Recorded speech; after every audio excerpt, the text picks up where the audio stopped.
হয়তো হিস্ট্রি নিজেকে বারবার রিপিট করে, আর নয়তো আমরা কোনো সিমুলেশনে আছি।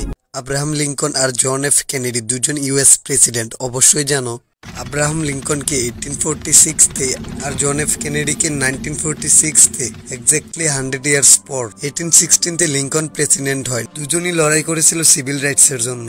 দুজনেরই প্রেসিডেন্ট থাকার সময়কালে তাদের বাচ্চাদের মৃত্যু হয়। কোইন্সিডেন্স, তাই না? দুজনকেই ফ্রাইডেতে গুলি মারা হয় আর দুজনেরই মাথায় গুলি লাগে। তাছাড়া কেনেডির সেক্রেটারির নাম ছিল এভিলিন লিঙ্কন। এটাও কি কোইন্সিডেন্স? দুজনের পরবর্তী প্রেসিডেন্টের নাম ছিল জনসন। লিঙ্কনের পরে অ্যান্ড্রু জনসন, বর্ন ইন 1808। কেনেডির পরে Lyndon B Johnson, born in 1908। অবশেষে লিঙ্কনকে শুট করা হয়েছে ফোর্ড থিয়েটারে, কেনেডিকে শুট করা হয় লিঙ্কন কারে, যেটা ফোর্ড কোম্পানির। আমি জানি তোমাদের মাথায় ঘুরতেছে সব কথা সত্যি কি না, অনলাইন সার্চ করে নিও। এখন তুমি নিজেই ভাবো, এত কিছু কি শুধুই কোইন্সিডেন্স, নাকি আমরা সত্যি সত্যি কোনো সিমুলেশন নয়তো টাইম লুপে আছি?